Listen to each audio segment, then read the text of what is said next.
एक ऐसा मंदिर जहां श्री कृष्ण आज भी गोपियों संग रास लीला रचाते हैं। यहाँ तक कहा जाता है कि अगर उस जगह रास रचाते समय किसी ने उन्हें देख लिया तो उसकी मौत हो जाती है। शाम होते ही वहां परिंदा तक नहीं भटकता।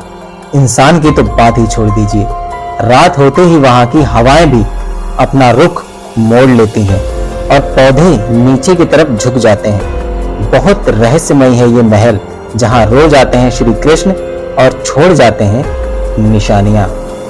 दोस्तों, मैं ये कोई कथा नहीं सुना रहा हूं और ना ही ये कोई द्वापर युग की बातें बता रहा हूं, बल्कि इसी कलयुग के बारे में बता रहा हूं, जो आज आस्था का केंद्र तो है ही, पर अपने अंदर बहुत सारे रहस्यों को समेटे हुए है।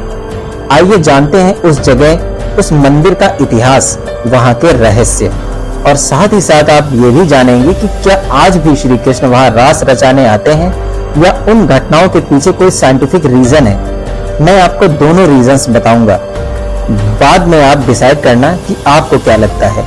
तो ज्यादा देर ना करते हुए शुरू करते हैं आज का वीडियो, लेकिन उससे पहले चैनल को सब्सक्राइब करके बेल आइकन प्रेस कर दें ताकि नया वीडियो सबसे पहले देख पाएं। दोस्तों, ब्रज भूमि में ऐसी कई जगहें हैं जो लोगों के बीच सदियों से आस्था का केंद्र रही हैं। इनमें से कई जगहें चमत्कारों से भरी हैं। ऐसी ही एक जगह है वृंदावन का निधि वन, जिसके बारे में कहा जाता है कि यहाँ हर रात भगवान श्री कृष्ण गोपियों संग रास लीला करते हैं। जिन लोगों ने भी ये रास लीला देखनी चाही, वो या तो पागल हो गए या फिर उनकी मौत हो गई। यही कारण है कि सुबह खुलने वाले निधि वन को शाम की आरती के बाद बंद कर दिया जाता है। इसके बाद यहाँ कोई नहीं रहता। दिन में निधि वन में कोलाहट करने वाले पशु पक्षी भी शाम होते ही निधि वन को छोड़कर चले जाते हैं। दोस्तों, निधि वन में एक महल है, रंग महल। इसकी छत के नीचे ही श्री कृष्ण और गोपियों के लिए शाम को भोग रखा जाता है, जो सुबह होने पर वो भोग वहां पर नहीं दिखाई देता। शायद श्री कृष्ण अपनी गोपियों के संग वो प्रसाद खा जाते हैं। ऐसे में कहा जाता है कि कान्हा निशानियां भी छोड़ जाते हैं अपने वहां पर होने की। दोस्तों, अगर इसके इतिहास की बात करूं तो इसका इतिहास बहुत ही ज्यादा पुराना है।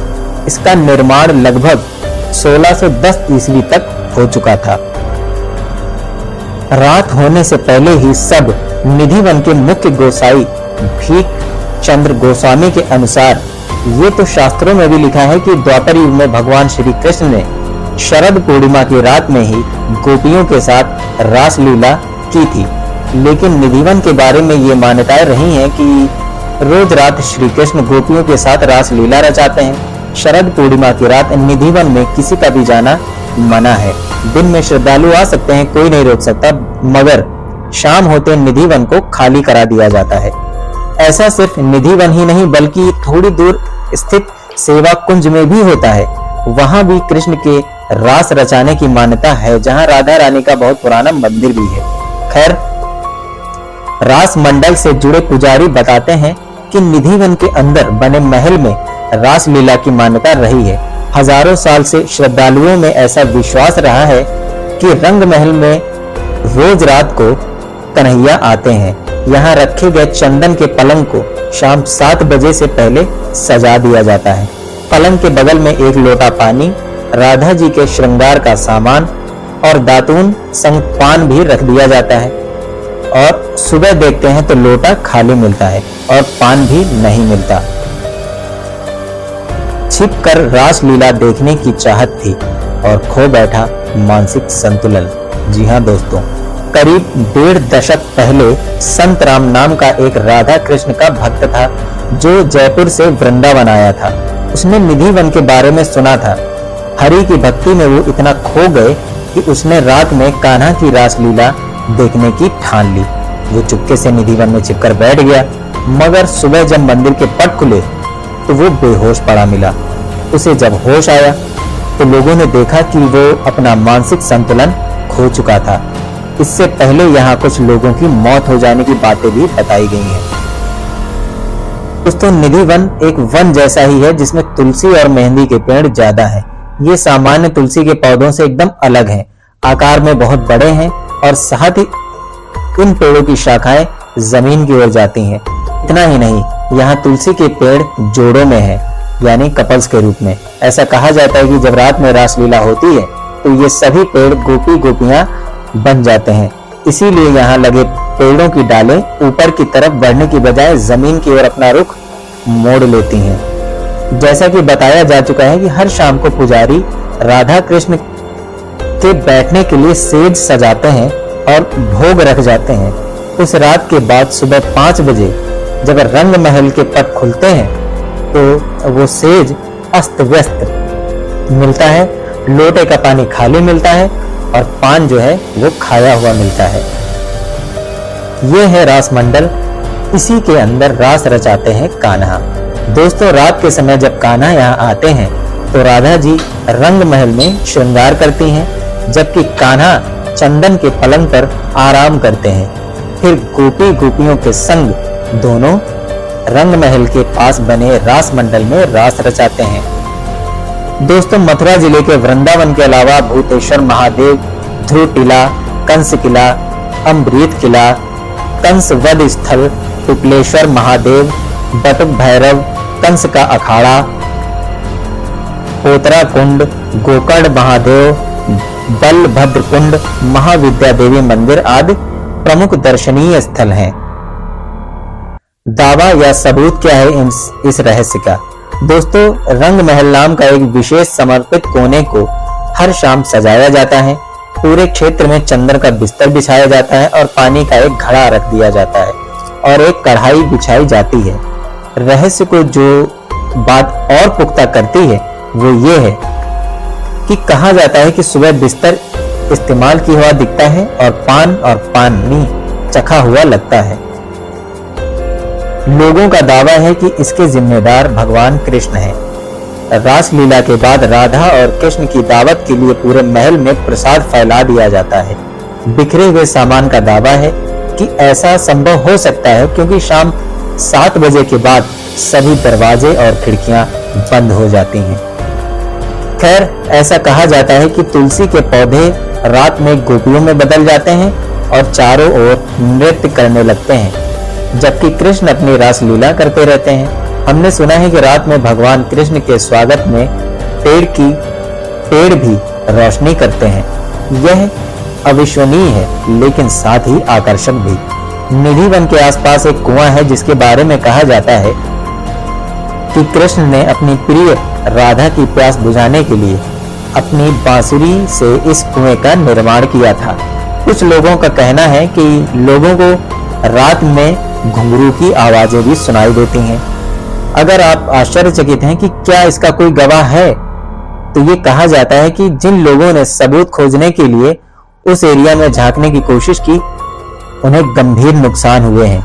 उनकी नजरें चली गईं, आंखों से अंधे हो गए, उनका मानसिक संतुलन बिगड़ गया। इन रहस्यों पर विश्वास करना थोड़ा कठिन है, लेकिन मजबूत कारण किसी न किसी तरह अटकलों से हमारी आस्था को बनाए रखते हैं।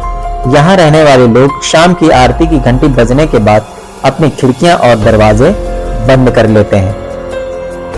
दोस्तों, वास्तु गुरु कुलदीप सलूजा बताते हैं कि सच तो ये है कि निधिवन का वास्तु ही कुछ ऐसा है जिसके कारण ये स्थान रहस्यमय सा लगता है, और इस स्थिति का लाभ उठाते हुए अपने स्वार्थ के लिए इस भ्रम या छल को फैलाने में वहां के पांडे, पुजारी और गाइड लगे हुए हैं। जबकि सच इस प्रकार है, अनियमित आकार के निधिवन के चारों तरफ पक्की चारदीवारी है।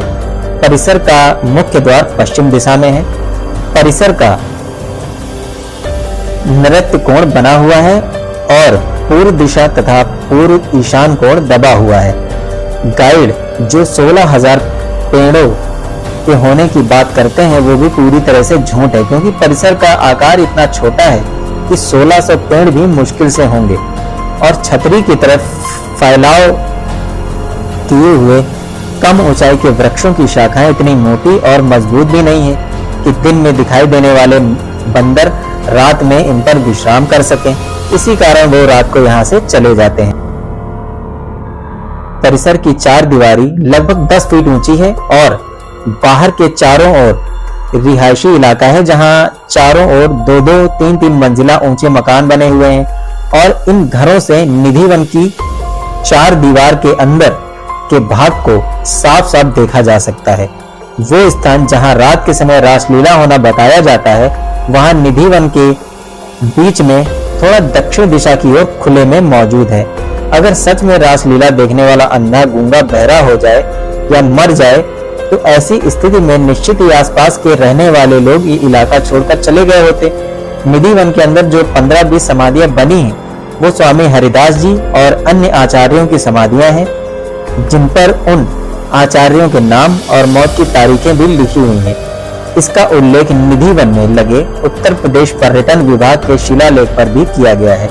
इन्हीं समाधियों की आड़ में ही गाइड ये भ्रम फैलाते हैं कि जो रासलीला देख लेता है वो सांसारिक बंधन से मुक्त हो जाता है, और ये सभी उन्हीं की समाधियां हैं। रंग महल के अंदर जो दातून, गीली और सामान बिखरा हुआ मिलता है, ये भ्रम इस कारण फैला हुआ है कि ये रंग महल के नैऋत्य कोण में रंग महल के अनुपात में बड़े आकार का ललित कुंड है, जिसे विशाखा कुंड भी कहते हैं। जिस जगह पर नैऋत्य कोण में ये स्थिति होती है, वहां इस प्रकार का भ्रम और छल आसानी से पैदा हो सकता है। यहाँ जो पेड़ आपस में गुथे हुए हैं, इसी प्रकार के वृक्ष वृंदावन में सेवा कुंज और यमुना के तटीय स्थानों पर भी देखने को मिलते हैं। वैसे दोस्तों, आपको क्या लगता है, क्या निधि वन में सच में श्री कृष्ण गोपियों संग रास रचाते हैं? इतने साल बीत गए, अगर श्री कृष्ण आज जिंदा भी होते तो क्या इस उम्र में रास रचाते?